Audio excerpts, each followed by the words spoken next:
And we welcome you to the TNT Arena. Ernie Johnson, Kenny the Jet Smith, Charles Barkley, and our guest for the evening, the Lakers' Kobe Bryant. Hey, thanks for being here. It is really good to see you. My pleasure. And I think this is going to be good for fans out there, too, because, we see you on the floor, see you maybe in some one-on-one interviews. I think this is going to be some fun for you tonight. It's exciting. I'm excited to be here. And 4 hours? You know how long we're here? I've heard. Okay, just checking. Yeah, we don't work that bailing out, though. We're here from like 8 o'clock to 2 in the morning. We only work about 35, 40 minutes. That's a good It actually flies by. It really does. No, it doesn't. When you're hard at work, it does. Meantime, let's talk about your relationship with Charles Barkley, shall we? And maybe we can do this now, and then we can be done with it, and we can just have a jolly old time the rest of the night. You said something about Kobe's performance In Game 7. In Game 7, and I think the term that came up was selfish.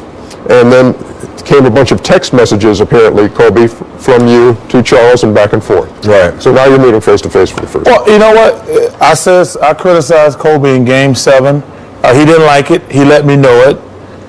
I think I probably made one mistake taking it public, but I wanted to get his side, his point of view. I have no problem with him disagreeing with me. I think I did make a mistake making that public because he didn't take it public. I did, but I thought I didn't like the way he played in Game 7 because I didn't think he was aggressive. I understand why he didn't like it. Me calling him out on national television. He let me know it. And to me, that should have been in there, but it's kind of taken on. I think that's the critical, the important part is that we go out there and we play the game. We play the game to win, and obviously we had a strategy that worked very well for us in 3 games. We tried to keep the strategy going in Game 7 and the other games as well. It didn't work out for us, but we're out there to try to win. So to label me as being selfish was something that I took up with Charles. Right. Over the text messages thing. It's one thing to criticize an individual's game, but it's another thing to. Did you see where taking 3 shots in that game was going to raise some eyebrows? No, not really. I mean, if you look at the way that we played throughout the series, Game 4 in particular, I mean, we had a deficit in Game 4 in the fourth quarter. It was a double-digit deficit, 12, 13, 14-point game. And, we stuck to the script because we knew in order to beat the Phoenix Suns, we have to stop them.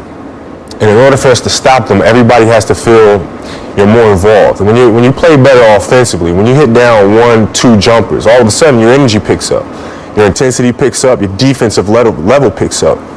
And that's the only way that we're going to beat the Phoenix Suns. If I go out there and score 20 points in a quarter, 25 points in a quarter, they can care less because they want to score anyway. Right. Let me answer this one question. And I understand what you were trying to do, but at some point you got to say, I got to take this game over, and I got to be aggressive, at least got to go down firing. That was really my only point, directing that at you. Because we've all been in that situation where the coach says, hey, coach, what you drew up ain't working. Because you guys were only down 15 at half. You know what? It worked for us in Game 4. I mean, we had a deficit in Game 4 that was tough to overcome, and that was one of those situations where I said, I'm going to take over the game offensively and dominate this game. But I didn't do that because we knew that the strategy was to get everybody involved because that affects the defensive end of the floor. And we did that very well in Game 4. In fact, the shot that, Devin George gave me a great pass on, the shot that I hit to send the game in overtime was my first basket of the whole fourth quarter.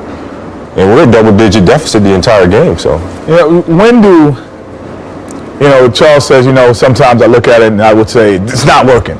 And sometimes you say, I heard even Phil Jackson said, I give Kobe the liberty to say, to get everyone involved and then let him be offensively aggressive if he wants. When do you look at the score and say, all right, this is time for me to be offensively aggressive? It depends who we're playing. And what I mean by that is there are certain teams that you can demoralize by scoring a lot of points. That was in the past. We are now in the present. We are now. Why you change your number?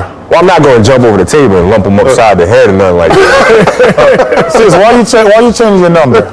It's number 8 has been with me for a while, obviously, but I just felt like it was time to move on and move on to something different. When I came back from Italy and I came to the States to play, the first number that I selected was 24. And it was kind of a new beginning for me. And that's what the second half of my career is about. All right, let's talk about this game that we're watching right now with the Cleveland Cavaliers beating the Detroit Pistons, who won the first 2 games of this series handily, and then Cleveland comes back to win at their place and now leading at the half. Let's go a lot of times to Kenny's pictures, but let's go to Kobe's pictures. I have pictures. And let's talk about LeBron James and what he has been able to do. Don't get comfortable. I was much more skinnier at 21 than he was. Well, he maintains he's not 21.